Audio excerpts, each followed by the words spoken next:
Assalamualaikum warahmatullahi wabarakatuh. Alhamdulillahi rabbil alamin. Wassalatu wassalamu ala asyrafil anbiya'i wal mursalin wa ala alihi wa sahbihi ajma'in. Amma ba'd.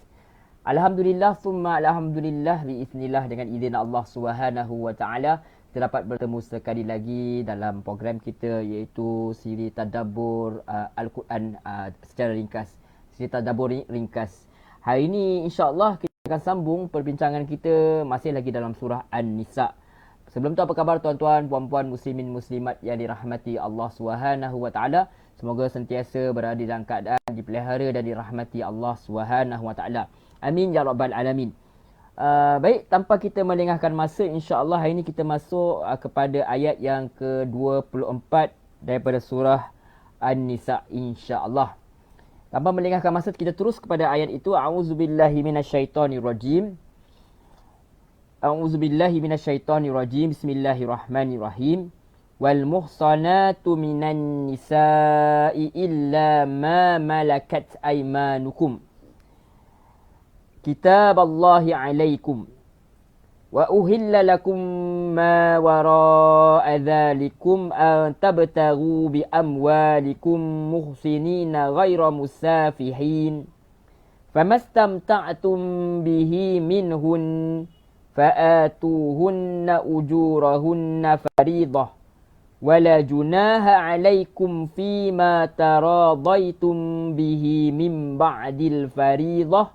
Innallaha kana aliman hakima.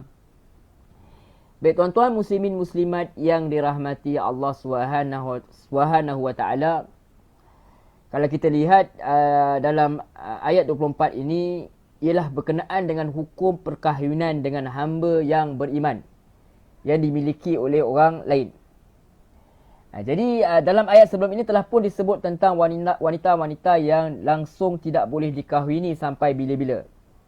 Jadi ayat ini menyebut tentang mereka yang tidak boleh dikahwini juga, tetapi dianya adalah haram bersyarat. Itu kalau sebab yang menyebabkan mereka haram dikahwini itu diangkat, maka mereka itu bolehlah dikahwini atau disetubuhi, sebab mereka ni dah jadi hamba. Baik, kita terus lihat kepada ayat yang kena kita bincangkan ni. Allah SWT berfirman, wal muhsanatu minan nisa, dan perempuan-perempuan isteri orang. Ini tuan-tuan puan-puan adalah sambungan daripada ayat-ayat pengharaman berkahwin dengan wanita-wanita dalam ayat sebelum ini. Jadi senarai ini diteruskan lagi. Perempuan-perempuan yang masih isteri orang tetapi boleh disetubuhi. Jadi kita lihat seorang isteri itu dia hanya boleh dikahwini oleh seorang lelaki. Seorang isteri tak boleh ramai suami, sebab kalau dia ada ramai suami tak praktikal. Sebab apa? Kalau dia ada ramai suami, jika dia lahirkan anak, kita tak tahu anak siapa. Jadi ada pencampuran nasab. Maka pada perempuan itu tidak dibenarkan. Tetapi Allah SWT kata illa ma malakat aymanukum, kecuali hamba sahaya yang kamu miliki. Yang ini isteri orang adalah haram untuk dikahwini melainkan kalau mereka itu hamba sahaya. Jadi hamba sahaya itu boleh dapat kat mana? Daripada hasil perang. Jadi setelah musuh dikalahkan, kita boleh ambil wanita-wanita sebagai tawanan dan mereka boleh menjadi milik kita. Jadi kata sebenarnya Islam itu tidaklah menggalakkan hamba abdi, perhambaan ini. Tetapi hukum ketika itu, adat ketika itu, sesuatu yang menjadi kebiasaan ketika itu ialah orang yang berperang, yang menjadi tawanan perang, mereka akan jadi hamba. Jadi Islam kata Buya Hamka, dia kata ayat pada dalam ayat lain pada surat Muhammad itu, dia bukanlah menyuruh adakan perbudakan, yakni perhambaan, tetapi dia membolehkan, sebab itulah yang berlaku ketika itu. Kalau tidak, hanya orang Islam sajalah yang dijadikan hamba kalah-kalah. Jadi ini menunjukkan bahawa tujuan supaya dibolehkan adalah supaya orang-orang yang berperang dengan orang Islam ni dia fikir 2-3 kali jugalah. Kalau tidak, dia seronoklah, dia berperang, kita kalah, dia boleh ambil kita jadi hamba, tapi dia berperang kita, dia kalah, kita tak boleh diambil dia jadi hamba. Jadi itu tak fair lah. Jadi kita lihat pada perkara ini, maka dibenarkanlah Mungkin mereka itu isteri seorang di negara kafir harbi misalnya, yang memang memerangi Islam. Tapi apabila mereka masuk ke negara Islam, perkahwinan mereka itu nanti dimangsuhkan. Sebab kalau dalam perang-perang orang jahiliah dulu, mereka bawa sekali isteri-isteri mereka. Isteri-isteri mereka ni sebagai memberi semangat kepada suami mereka ini, maka mereka tertawan. Maka automatically bila mereka tertawan, mereka kalah dalam perang, maka perkahwinan mereka itu terbatal. Tetapi sebenarnya ada khilaf. Ada khilaf. Kalau menurut penulis tafsir, cerita tafsir ni ada khilaf berkenaan jikalau suami dan isteri yang ditangkap itu dijadikan hamba. Imam Abu Hanifah rahimahullah ta'ala berpendapat pernikahan mereka masih ada. Tetapi Imam Malik dan Imam Syafi'i berpendapat pernikahan mereka dimangsuhkan. Mungkin mereka itu seorang, tetapi kerana mereka hamba sahaya, maka mereka boleh disetubuhi. Cuma syaratnya kena pastikan yang mereka tidak hamil waktu itu. Oleh itu sebelum bersama dengan mereka kena ditunggukan sehingga haid wanita itu datang sekali dahulu. Pembuatan itu dinamakan sebagai istibra', yakni membersihkan rahim. Berkenaan hukum hakam ni tuan-tuan kena rujuk kepada yang lebih pakar berkenaan dengan hukum hakam ini. Cuma saya bacakan ada hadis riwayat Tirmizi berkenaan perkara ini yang bermaksud pada hari Autas, yakni peperangan Autas, kami menawan beberapa wanita yang mempunyai suami dari kalangan orang-orang musyrik. Beberapa sahabat ada yang tak suka, yakni mengadakan hubungan kelamin dengan hamba yang ada suami, maka Allah Ta'ala menurunkan ayat dan wanita yang bersuami kecuali orang-orang yang tangan-tangan kanan kamu memiliki. Yakni Tirmizi mengatakan hadis ini hadis hasan. Jadi ada hadis lagi telah menceritakan kepada kami Ubaidullah bin Umar bin Masara Al-Qari, telah menceritakan kepada kami Yazid bin Zurai, telah menceritakan kepada kami Sa'id bin Abu Arubah dari Qatadah, dari Salih Abu Al-Khalid, dari Abu Al-Qamah Al-Hashimi, dari Abu Said Al-Khudri, bahawa pada saat perang Hunain, Rasulullah SAW mengirim ekspedisi ke wilayah Autas. Kemudian mereka bertemu dengan musuh dan terjadilah pertempuran. Akhirnya mereka dapat mengalahkan musuh dan berhasil menawan musuh. Di antaranya adalah tawanan wanita. Seakan-akan pada sahabat Rasulullah SAW keberatan untuk menggawili mereka kerana mereka memiliki suami-suami yang masih musyrik. Maka Allah menurunkan ayat mengenai hal itu, dan diharamkan bagi kamu mengahwini wanita-wanita yang bersuami kecuali budak-budak, yakni hamba-hamba yang kalian miliki. Jadi Allah telah menetapkan hukum itu sebagai ketetapannya atas kamu. Quran surah An-Nisa ayat 24. Maksudnya mereka itu halal bagimu setelah iddah mereka habis. Sahih Muslim. Jadi dalam Islam, hamba perempuan dihalalkan untuk digauli sebagaimana layaknya seorang isteri, tetapi ada syaratnya. Hamba tersebut hanya boleh digauli oleh tuannya saja. Maknanya tidak boleh dilacurkan, tidak boleh disewakan kepada orang lain, tidak boleh, hukumnya haram. Artinya hamba yang dimiliki oleh seorang bapa tidak boleh digauli oleh anak dia atau siapa pun yang lain. Bahkan apabila telah melahirkan anak, maka statusnya telah bertukar menjadi umum walad, di mana tuannya tidak boleh menjualnya yang lain kepada yang lain. Tetapi dia perlu terus memelihara atau memerdekakannya. Jadi sebenarnya tidak seperti hukum hamba orang-orang jahiliah, orang-orang yang kafir harbi, orang-orang yang memerangi Islam. Islam benar-benar menjaga. Kalau ada anak, maka dia naik taraf jadi umum walad. Dah tak boleh jual dah.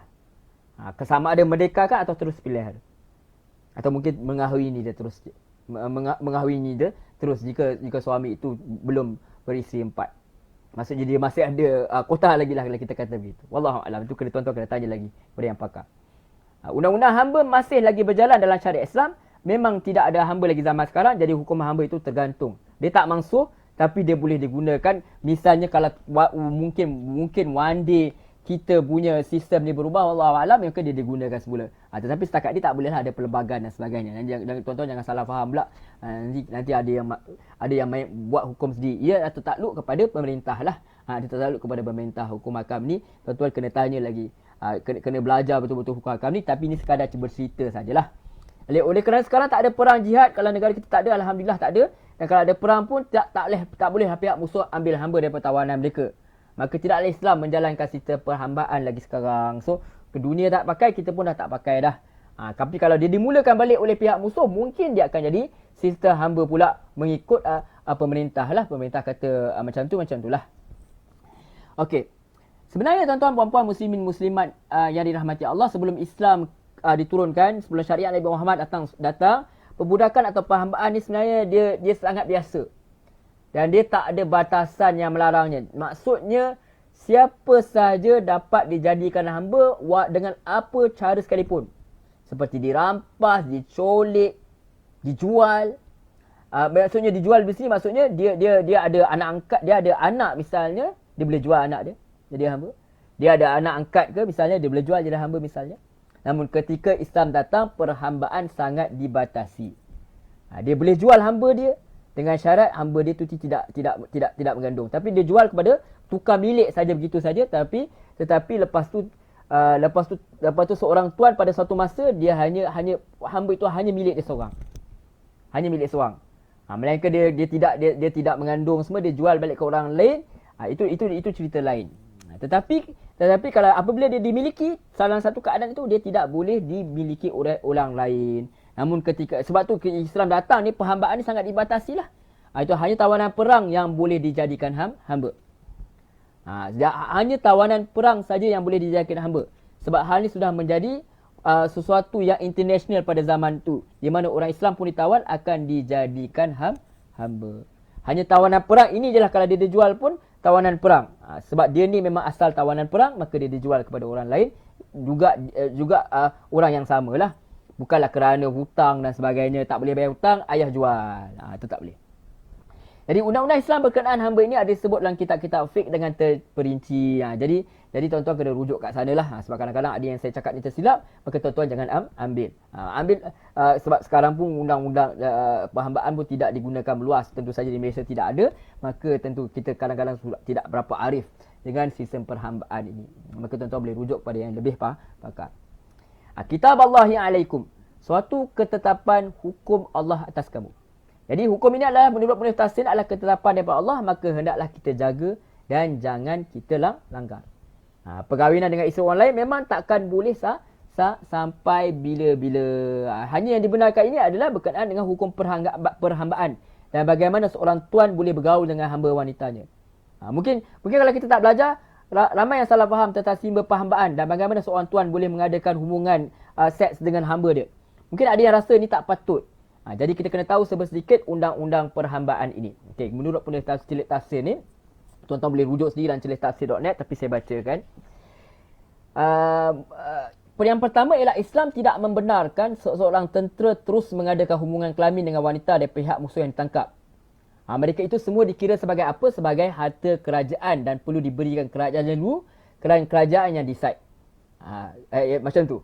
Maksudnya tak boleh tiba-tiba dia tangkap perempuan, habis terus dia melakukan hubungan kelamin dengan wanita. Seperti berlaku kadang-kadang na'udzubillah, mereka merogol misalnya tawanan tu.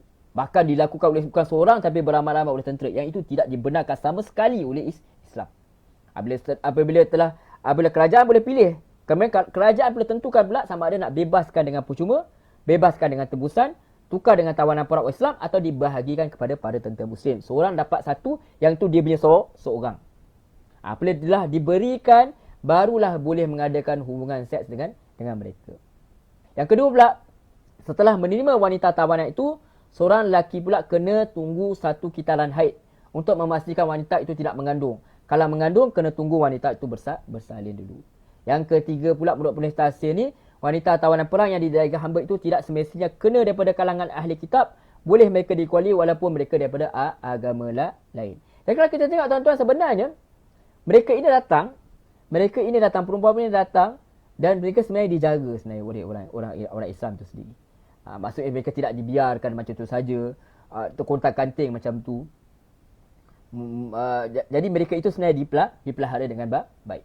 Dari ayat 4, hanya tuannya saja yang boleh melakukan hubungan dengan wanita tersebut, hubungan seks dengan wanita tersebut. Tak boleh bagi kepada orang lain, seperti mana kebiasaan zaman jahiliah. Dan bila wanita itu beranak, maka anak itu adalah anak kepada tuannya dan dapat hak-hak sebagai seorang anak seperti pusaka dan sebagainya. Wallahu a'lam. Dan wanita itu juga dia akan dapat status umur walad dan tak boleh dijual kepada orang lain lagi. Dan apabila tuannya mati, wanita itu automatik menjadi bebas. Nampak tak tuan-tuan puan-puan muslimin muslimat dirahmati Allah? Sebenarnya inilah caranya untuk membebaskan wanita itu tersebut daripada status hamba. Dan anak dia sendiri memang pun lahir tak jadi hamba dah. Anak dia lahir tak jadi hamba. Dan yang kelima, tuan itu boleh membenarkan wanita hambanya itu mengahwini orang lain. Boleh. Dan apabila dia sudah berkahwin, tuan itu tak boleh melakukan hubungan lagi dah. Dia tak boleh dah. Cuma wanita tu boleh berkhidmat dalam bentuk lain seperti cuci rumah dan sebagainya. Maksudnya dia masih hamba tetapi dia tidak boleh dimiliki, tubuhnya tak boleh. Batin ni tidak boleh dimiliki. Dia tidak boleh melakukan hubungan seks lagi dengan tuannya. Tuannya hanya memilikinya sebagai hamba sahaja. Kena berkhidmat. Kalau tuan suruh buat kerja macam-macam semua, dia kena buat. Wallah wa'lam. Tetapi tidak boleh disetubuhi lagi oleh tuannya sebab dia telah berkahwin. Yang keenam pula, isteri yang sah hanya boleh setakat 4 orang saja tapi tak ada had untuk wanita hamba. Ini bukanlah untuk benarkan seorang lelaki menjadikannya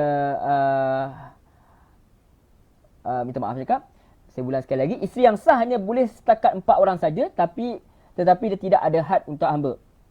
Tidak ditetapkan berapa ramai. Yang ketujuh pula untuk hamba lah. Hamba sebagai harta dan boleh dipindah bilik. Macam kita katakan tadi, dia boleh jual hamba dia dengan syarat hamba tu memang datang daripada sumber tawanan perang dan apabila dalam satu-satu masa hanya boleh dimiliki oleh seorang tuan sahaja. Itu kita kena pegang. Maksudnya bukan tiba-tiba dalam satu masa semua orang boleh menyetubuhi wanita tersebut. Ya, seperti mana zaman jahiliah. So Islam datang, dia tak buang terus. Sebab kalau buang terus nanti riot dan sebagainya, macam-macam perkara dan dia tak ada orang nak bekerja dan sebagainya, menyebabkan ekonomi lah, mengganggu ekonomi lah ketika itu sebab hamba-hamba itu memang menjalankan kerja dan sebagainya. Jadi sistem itu dihapuskan perlahan-lahan dengan cara yang bijak. Itu Islam. Islam itu tidak tergopoh ke apa. Islam itu bukan agama yang bersorak, kita kena hapuskan perhambaan. Bukan.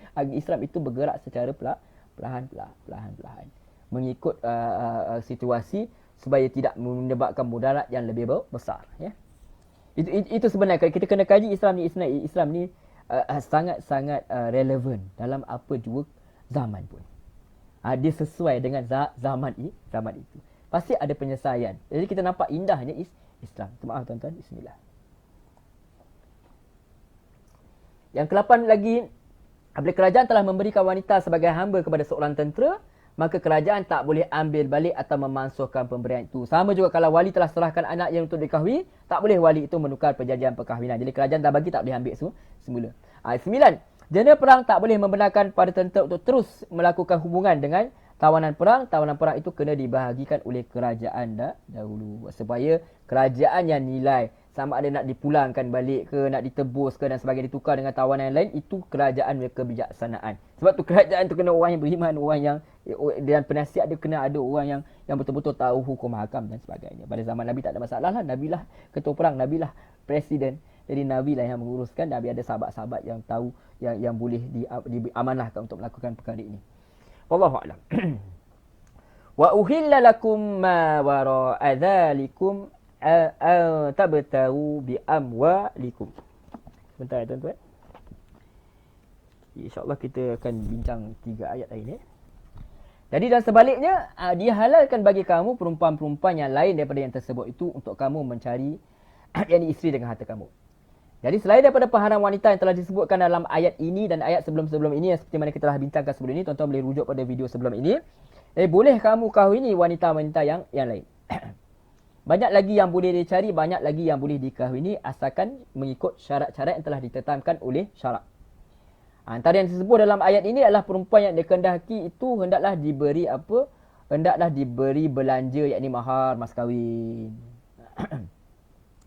Malah di awal surah lagi telah disebut yang bukan sahaja boleh berkahwin satu, seorang lelaki dibenarkan untuk kahwin sampai 4 orang isteri pada satu masa. Minta maaf tuan-tuan. Jadi seorang lelaki itu dibenarkan untuk kahwin sampai 4 isteri pada satu masa. Maka kata Allah, jadi maksudnya nak bagi tahu kepada para lelaki lah, janganlah cari wanita yang kamu tidak boleh nikahi lagi sebab dah ada 4 yang halal pun. Kalau ada hamba boleh sebanyak hamba yang boleh yang mampu. Jadi apa lagi nak cari yang haram lagi? Ini sebenarnya apa peringatanlah kepada kita supaya tidak berlebihan dalam benda-benda yang sudah dapat yang halal, kenapa nak cari yang haram lagi? Apa tidak berlebihan dengan benda dunia syahwat ini? Jadi Allah sebut mahar itu mestilah sesuatu yang dianggap sebagai harta. Jadi belanja mahar itu adalah harta yang berpatutan. Ianya akan menjadi hak isteri, maka hendaklah diberi jumlah yang dapat digunakan oleh mereka. Kalau boleh janganlah bagi RM80 saja. Atau ada yang nak beri Quran setakat baca, bukanlah kita meremehkan surah tu semua bagus, tapi saya baca surah Ikhlas sajalah. Kalau nak baca bagi mahal Quran, bagilah bagi yang gempak sikit, Al-Baqarah ke. Bacalah panjang-panjang sikit. Jadi janganlah begitu. Jangan bagi alasan nak ikut sahabat Nabi yang mahal mereka dalam ajar Quran saja kepada bakat isteri. Sebab kita ni bukan sahabat dan zaman kita bukanlah seperti zaman mereka dengan dugat-dugat yang mereka lalui. Jadi jangan kita rasa kita macam sahabat dan jangan kita perasan pula kalau benda tafsir ni.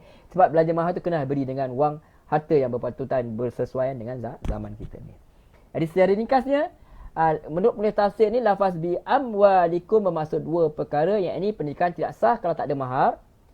Jangan pula kedua pasangan lelaki dan wanita bersetuju untuk tak payah bayar mahar. Tak boleh mandai buat hukum baru. Mesti ada pembayaran mahar, tapi boleh berhutang dan tidak dibayar semasa tapi boleh berhutang. Maksudnya tak boleh berhutang dan tak dibayar semasa majlis akad nikah, tapi kena bayar waktu lain. Apa-apa yang diberi itu mestilah termasuk dalam amwal, yakni harta. Mana ada nilai benda yang diberikan sebagai mahar. Jadi kalau nak beri naskah Quran, seputuk cincin, surah Ikhlas, sebenarnya tak berapa kenalah, tetapi dibenarkanlah dalam hadis. Ada kan sahabat yang buat. Yang bagusnya adalah harta. Melainkan bila dah bagi tu, isteri halalkan, itu isteri bagi semula ke suami, itu boleh sebab dah jadi harta dia. Tapi mas kahwin tu wajib bagi dululah. Nanti nak bagi kemudian ke isteri nak bagi dengan kerelaan hati dia, itu tak ada masalah. Tapi kita tak boleh paksa minta kat dia. Dia yang dengan kerelaan hati. Jadi muhsinina ghaira musafihin, untuk menjaga maruah, yang ini bukan secara berzina. Yang ini lakulah perkahwinan itu mesti dilakukan dengan baik, dengan niat untuk menjaga maruah. Setiap manusia normal mesti ada keinginan nafsu untuk melakukan hubungan lelaki dan perempuan kepada pasangan yang berlainan jenis. Sebab itu yang Allah bagi kepada kita. Sebab mempunyai nafsu itu tidak salah, tetapi dia mesti disalurkan pada tempat yang halal, yang betul. Dan cara halal itu adalah dengan pernikahan. Dan dia dilakukan dengan cara yang baik, dengan persetujuan semua pihak. Disaksikan pada saksi, disaksikan oleh wali. Jadi seorang lelaki pula minang seorang perempuan, dan perempuan itu bersetuju untuk bersama dengan lelaki dengan cara yang bermaruah. Itulah sebenarnya sesuatu yang sangat indah lah. Sesuatu yang sangat manis, yang baik, yang elok, yang cantik, yang Islam ajar. Bukan jadikan wanita ni sebagai apa? Sebagai perempuan simpanan, sebagai pasangan zina. Maksudnya tidak ada tanggungjawab. Bila nak tinggal saja begitu saja. Sebab kita kahwin ni dia ada sebab-sebab dia. Bukan sekadar nak puaskan nafsu sahaja, itu antaranya. Tapi bukan sebab itu sahaja. Sebab ada yang bagi duit untuk perempuan simpanan, untuk pelacur dan sebagainya, minta cakap. Maknanya mereka keluarkan duit juga, tapi mereka tak keluar mereka keluar duit macam mahar, tetapi tak sah kerana sebab tidak ada akad nikah dan bukan dengan cara yang maruah. Maksudnya perempuan itu dibayar, disewa seperti barang saja. Kemudian ditinggalkan begitu saja. Maknanya kalau dah dibayar, disewa tu, kalau dia mengandung ke apa, perempuan tu tanggung sendiri lah. Maksudnya dia tidak ada kena mengena dengan lelaki tu. Jadi dibiarkan begitu saja. Beza dengan hamba tadi. Hamba tu walaupun disetubuhi, tetapi dia itu dijaga, diberi makan dan sebagainya. Dan diberi rumah, diberi pakaian. Kalau ada anak, anak itu adalah anak kepada tuan dia. Dan perempuan itu tidak boleh dah dijual kepada orang lain dah. Kalau mati tadi, suami dia mati, dia dibebaskan gitu. Jadi lain, beza dengan kalau kata sama dengan pelacuran, tidak sama. Dia ada undang-undang yang berbeza, tuan-tuan perempuan muslimat yang rahmati Allah SWT. Kita kena kaji betul-betul lah. Saya bukanlah orang yang pakar dalam fiqh ni, tetapi kita secara dasarnya begitulah secara asas. Jadi anak-anak kita sebenarnya, tuan-tuan perempuan muslimat yang dirahmati Allah, kena diberi ilmu supaya mereka tahu hendak hidup dan tahu bagaimana untuk bersedia untuk kahwin. Kena ajar mereka tanggungjawab. Ibu bapa jangan bagi semua apa yang diminta kepada anak, sebab ada ibu bapa yang buat segala untuk anak sampai anak mereka bergantung kepada ibu bapa, dan akhirnya bila ada keluarga, mereka tak tahu macam mana nak memelihara keluarga mereka, nak menguruskan keluarga mereka. Wallahu a'lam. Seterusnya Allah kata, famastamta'tum bihi minhunna fa'atuhunna ujurahunna faridah. Kemudian mana-mana perempuan yang kamu nikmati percampurannya dengannya, maka berilah kepada mereka mas kahwinnya sebagai suatu ketetapan. Jadi untuk jadikan perkahwinan itu sah, lelaki kena bagi mahar, iaitu mas kahwin, kepada wanita yang hendak dikahwininya. Itu satu kefarduan yang telah ditetapkan oleh Allah SWT, maka kita kena patuhi. Ini undang-undang yang datang daripada Allah. Don't play-play. Jangan main-main. Ini datang daripada Allah. Jangan kita sengaja-sengaja je tak tutup mata je. Sebab apa? Nikmat yang dimasukkan dalam ayat ini adalah nikmat persetubuhan itu sendiri. Sebab itu jikalau seorang lelaki itu telah bagi mahar kepada perempuan dan persetubuhan tak berlaku, maka mahar itu boleh dipotong separuh. Kerana nikmatnya yang sepatutnya tetapi tidak ada. Jadi maksudnya dia boleh ambil balik apa yang dia beri kat wanita itu separuh. Sebab mahar tu amat penting sekali, ianya perlu diberikan daripada suami. Kalaupun dia hutang tidak dibayar semasa pernikahan, hendaklah si suami membayarnya seperti dijanjikan, kerana suami itu telah melakukan hubungan dengan isterinya itu, maka dia kena bayar juga mahar yang telah dijanjikan. Dan seorang isteri walaupun dia telah dinikahi tapi tidak dibayar mahar seperti yang dijanjikan, dia boleh sahaja macam kali kata kalau menurut penulis tafsir, dia boleh pulaukan suami dia lah, maksudnya tak melayan kehendak suami dia selagi mana mahar itu tidak diberi seperti mana dijanjikan. Wallahu a'lam, ini antara pandangan penulis tafsir ini. Okey.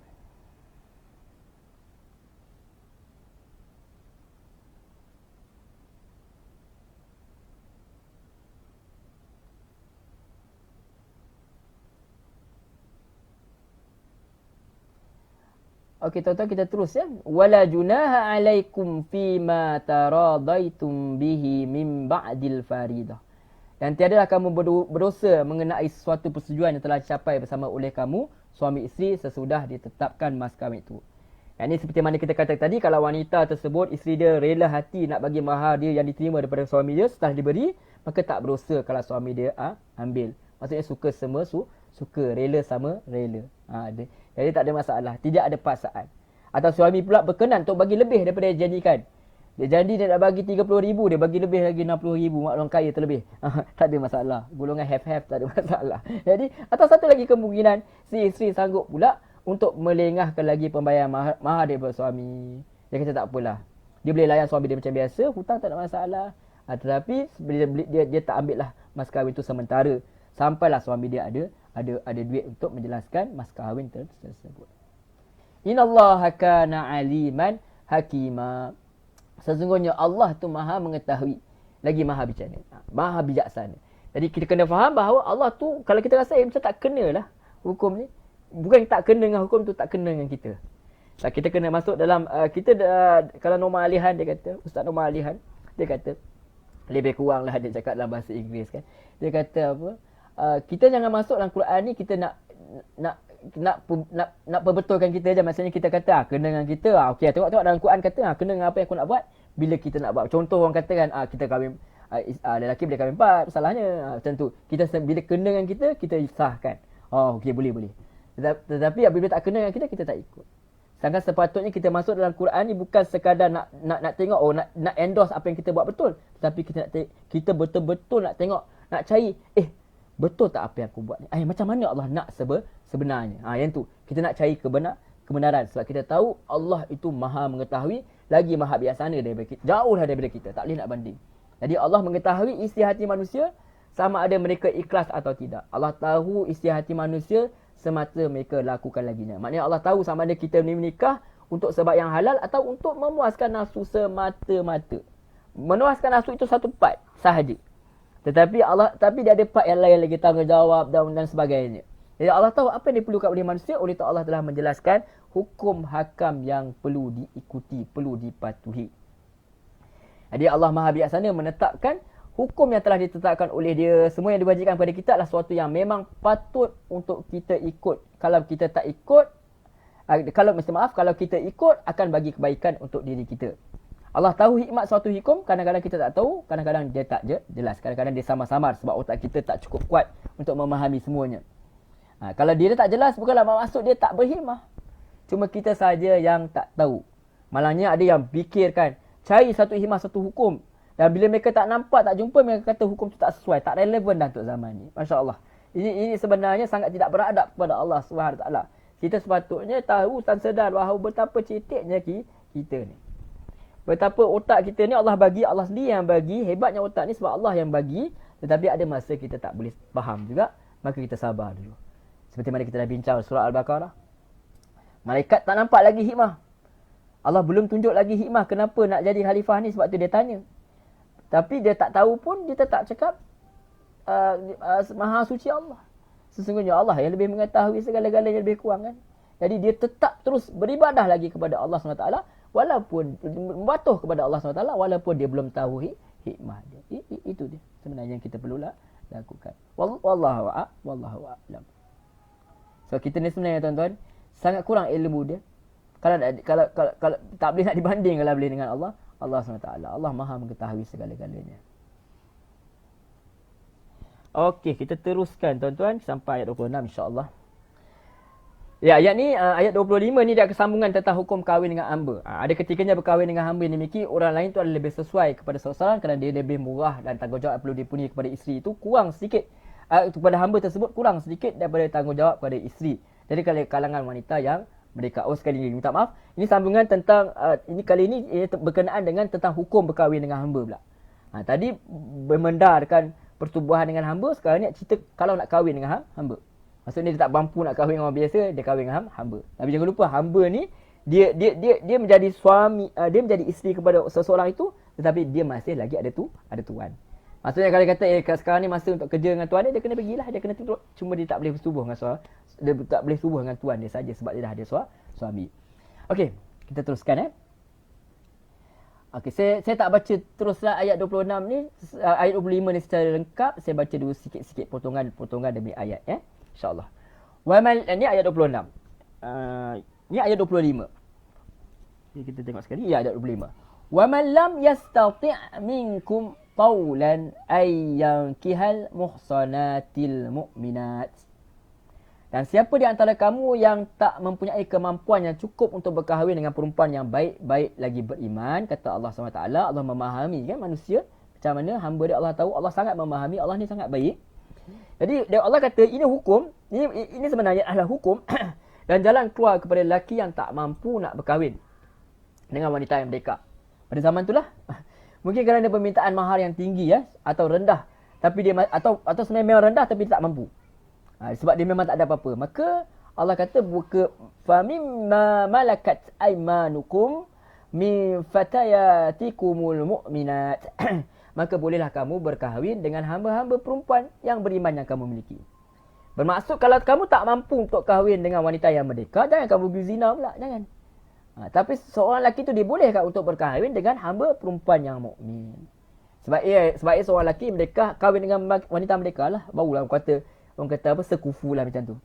Tapi kalau dia memang tak mampu, bolehlah dia kahwin dengan hamba dia yang bukan hamba dia tak ada hamba. Kalau dia ada hamba tak ada masalah lah, dia boleh bersetubuh dengan hamba dia. Dia tak ada hamba, dia tak ada apa-apa.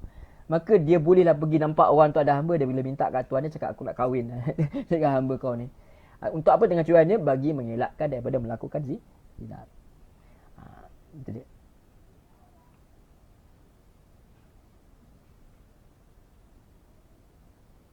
Tapi kita kata ini pada zaman itulah, pada zaman tu. Pada zaman inilah lain. Sebab tu sebenarnya ini pengajaran jugalah kepada kita, kata penulis tafsir ni. Sebab zaman sekarang ni sebenarnya lagi kalau zaman tu pun susah nak kumpul duit nak kahwin, zaman ni lagi-lagilah. Kadang-kadang mereka terpaksa kumpul duit untuk masa yang lama baru dapat kahwin. Kemudian habis satu hari sebab dengan yang kenduri yang mahalnya, dengan hantarannya, akhirnya kena tambah hutang pula, ada pinjam loan pula. Maka itu yang terjadi kepada realiti masyarakat sekarang. Kadang-kadang majlis tu membazir semua. Jadi itu sebenarnya perubahan yang perlu dibuat. Kalau dulu ada penyelesaian boleh kahwin dengan hamba, kan zaman sekarang macam mana? Itu kena difikirkanlah. Wallahu a'lamu biimanikum, dan Allah lebih mengetahui akan iman kamu. Nak buat apa-apa pun kena tahu yang Allah mengetahui apa yang dalam hati. Jangan maksud yang Allah tu tahu sama ada seorang itu beriman atau tidak. Kalau seorang tu hamba tapi dia beriman, itu lebih baik dari seorang yang berdekar tapi tidak beriman. Kerana pada pandangan Allah SWT, kemerdekaan itu bukan kemerdekaan yang penting, tetapi iman itu yang penting. Mungkin boleh jadi orang yang jadi hamba itu lebih beriman daripada orang yang merdeka. Ba'dukum min ba'd. Kamu masing-masing adalah berasal daripada sebahagian lain. Jadi apabila kamu yang beriman itu dikira daripada sebahagian lain, walaupun berbeza status hamba, tetapi sebab mereka beriman, maka mereka ini mereka beriman, maka mereka adalah dikira saudara lah. Bahkan asal usul kita ni semua sama saja. Itu datang daripada keturunan Nabi Adam. Allah sebut tentang iman dalam ayat yang bercakap tentang perkahwinan dengan hamba sahaya. Tujuannya apa tuan-tuan, puan-puan? Untuk mengingatkan kepada manusia bahawa manusia itu sama sahaja. Kerana mungkin ada yang tidak dapat terima. Macam mana seorang yang merdeka itu boleh berkahwin dengan seorang hamba? Jadi Allah ingatkan bahawa kita semua ini sebenarnya adalah manusia yang datang daripada Allah SWT. Dan kita sini semua adalah manusia, walaupun pun status kita. Yang jadi hamba, mereka ni jadi hamba bukan sebab mereka hina, tapi ketentuan Allah SWT kerana dia telah terlibat dengan suasana tersebut. Itu Allah telah tentu nasib dia gitu. Tapi janganlah kita hina mereka yang kita apa hamba, kahwin dengan hamba, saya tak ada orang lain. Kita tak boleh begitu. Itu lebih baik dia pergi melanggan pelacur dan sebagainya. Wa na'udzubillah. Jauh lebih baik sebab yang haram tidak akan sama dengan yang halal. Kita gini ingat yang zaman manusia mengamalkan sistem bahan-bahan, status hamba ni sebenarnya tuan-tuan, puan-puan, muslimin, muslimat sangatlah rendah. Maka Allah buka minda manusia dengan mengingatkan manusia kepada iman. Jangan halang kalau ada orang merdeka nak kahwin dengan hamba pada masa itu, jangan juga pandang rendah kepada mereka. Mereka terpaksa menikah dengan hamba kerana mereka ada perasaan untuk menikah, tak mampu, maka lebih baiklah daripada mereka melepaskan kepada yang haram, baik mereka pergi kepada yang halal. Fankihuhunna biizni ahlihin. Oleh itu berkahwinlah dengan mereka dengan izin walinya. Perkahwinan itu boleh jalankan dengan persetujuan siapa? Kalau dalam kes seorang hamba ialah dengan persetujuan tuan hamba itu. Ini kerana Allah tuannya lah itu yang menjadi wali. Jadi penjaga lah lebih kurang kita kata macam tu. Wali wanita hamba itu. Kalau tuannya tak bagi kebenaran, maka tak bolehlah kahwin. Dengan wanita tersebut seperti mana yang disebutkan dalam sebuah hadis. Tapi saya kena cek dulu hadisnya tuan-tuan. Sekejap saya tak baca hadisnya. Sebentar tuan-tuan, bagi saya masa sikit. Maklumlah kita bukan pakar hadis.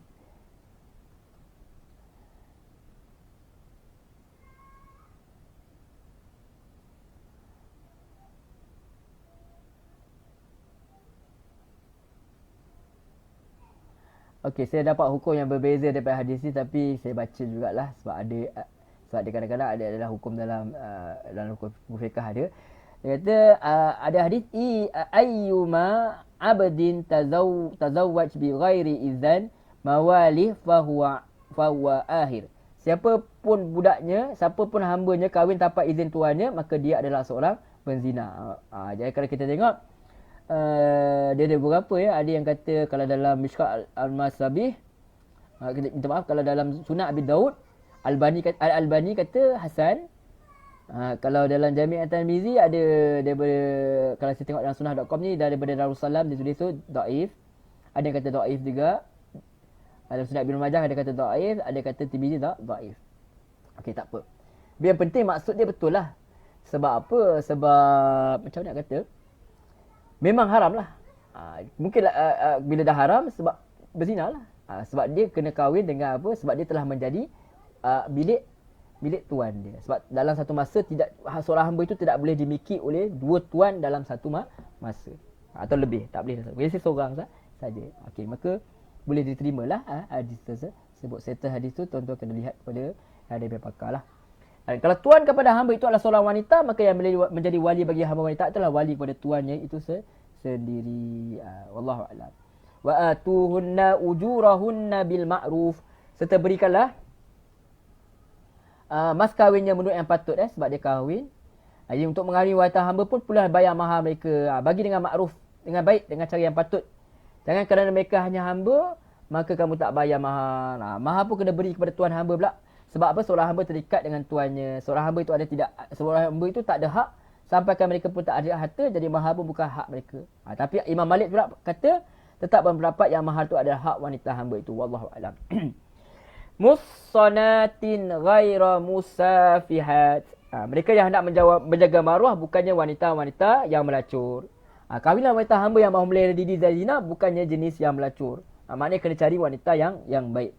Walaupun ayat ni tentang wanita hamba, tapi seorang lelaki pun kena cari wanita merdeka yang baik juga untuk dikahwini. Jangan menikah dengan wanita yang memang tidak nak berubah, yang memang tidak menjaga maruah, yang memang tak nak jadi orang yang baik. Kalau dia jadi baik tu cerita lain lah.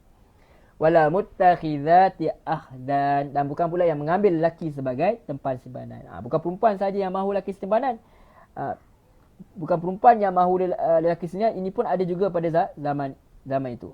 Maksudnya kat sini bukan perempuan yang mahu lelaki simpanan, dia nak ada lelaki simpanan. Selalu ada orang perempuan simpanan, sebenarnya ada juga yang lelaki simpanan. Ini pun ada juga pada zaman itu. Sebagai contoh, ada perempuan kaya, dia berani ambil lelaki sebagai lelaki simpanan dia. Jangan kita sangka lelaki saja yang ada mengambil perempuan simpanan. Dalam ayat ini pula ia bermaksud perempuan yang ada teman dengan boyfriend dia lah, tapi bukan suami dia, maka dia berkesudukan. Maka jangan kahwini hamba yang begitu. Wallahu a'lam. Fa idza uhsinna fa in ataina bi fahishatin fa alaihinna nisfu ma 'alal muhsanati minal 'adzab.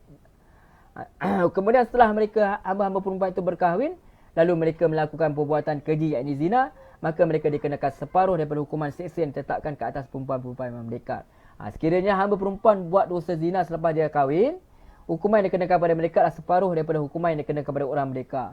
Kalau orang merdeka kena rotan, kena 100, maka dia kenakan 50 rotan.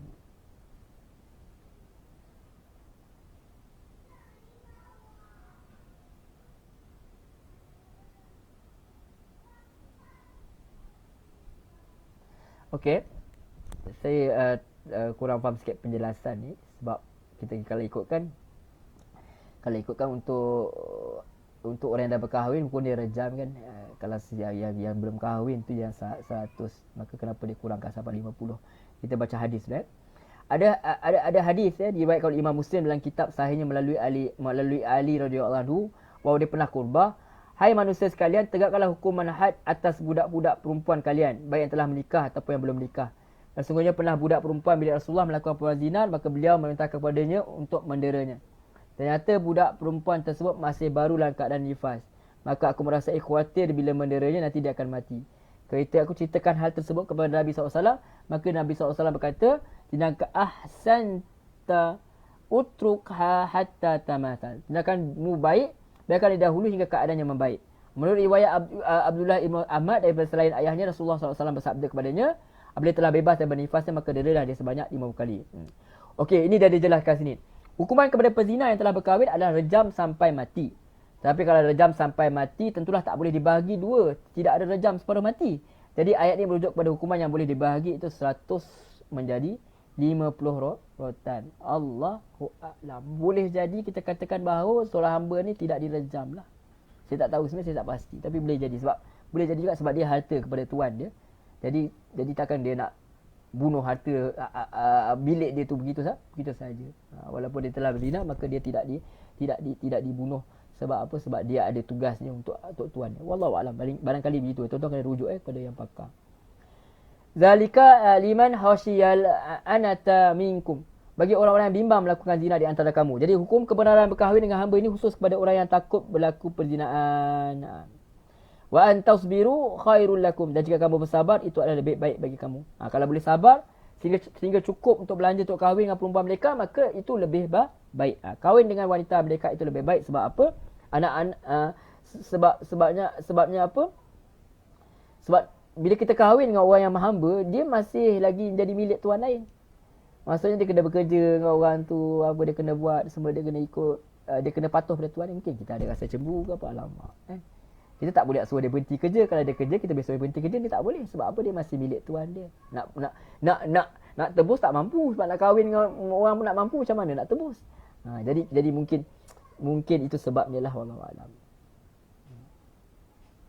Kemudian Allah kata, Wallahu ghafurur rahim. Dan ingatlah, Allah maha pengampun lagi maha mengasihi. Jadi walaupun perkahwinan dengan wanita yang hamba tak digalakkan, dan boleh dikatakan, kalau menurut tafsir celik tafsir ni kata makruh, tapi Allah ampunkan perkara itu kerana ada sebab lelaki terpaksa berkahwin dengan wanita. Jadi maka dia tak jadi dosa sebab Allah tu maha mengasihi. Sampai soal keinginan syahwat pun Allah ambil berat kepada kita.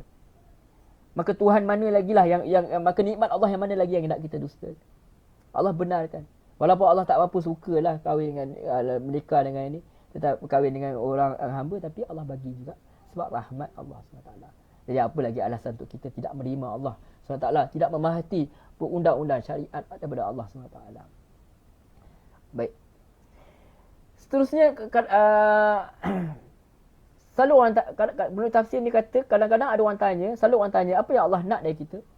Banyak sangat bagi hukum kepada manusia sampai ada yang rasa lemah dan lemas dengan undang-undang Islam sebab mereka tak faham. Oleh kerana tak faham keindahan hukum Allah dalam Al-Quran, maka ramai yang mempersoalkan undang-undang yang disampaikan. Maka ayat ini jawab. Apa yang dijawab?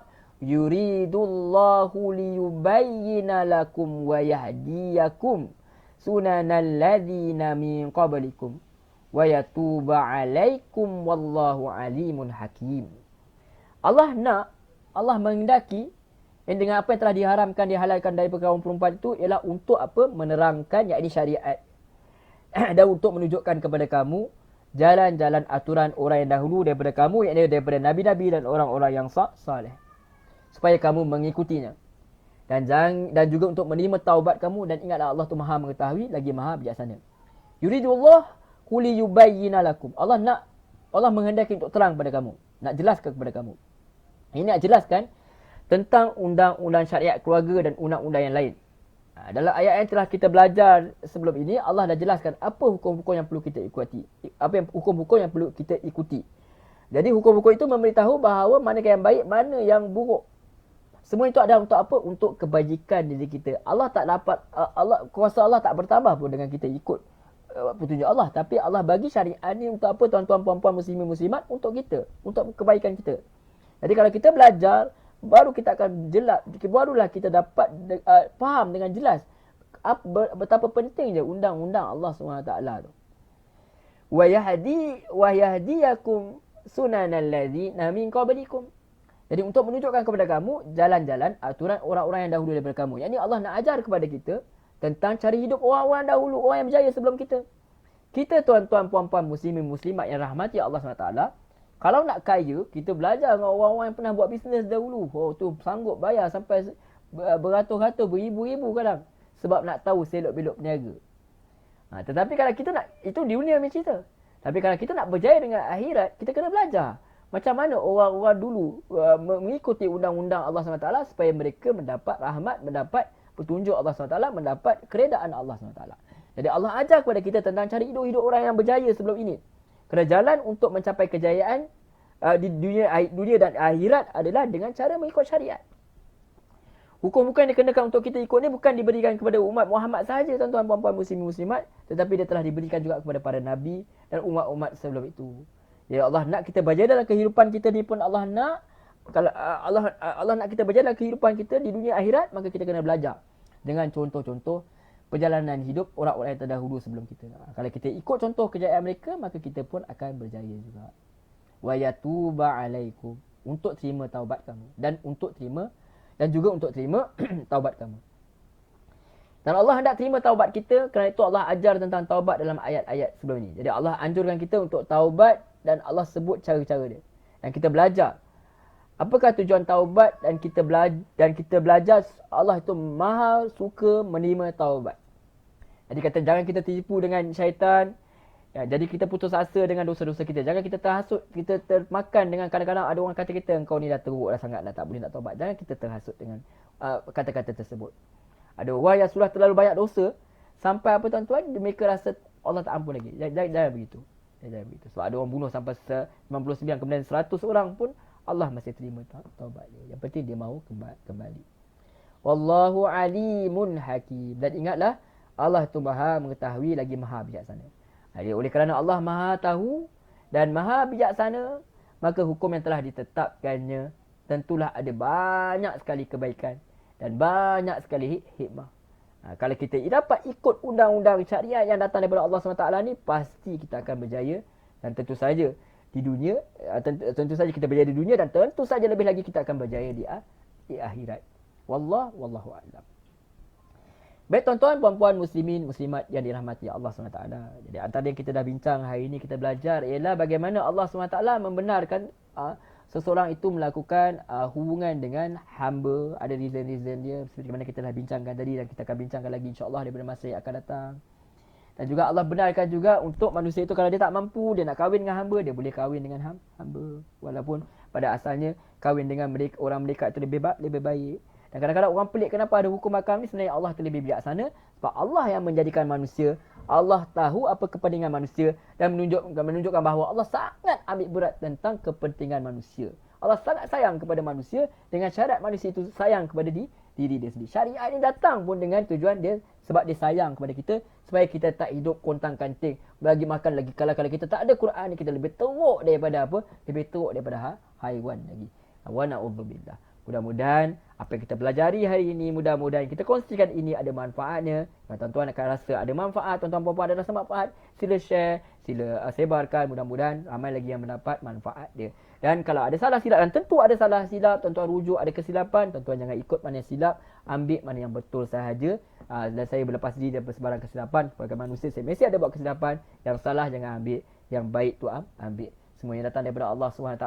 Semua yang buruk itu daripada kelemahan diri saya sendiri. InsyaAllah kita jumpa lagi daripada pertemuan yang berikutnya. Terima kasih kerana sudi mendengar, sudi menonton. InsyaAllah kita bertemu lagi. Wassalamualaikum warahmatullahi wabarakatuh.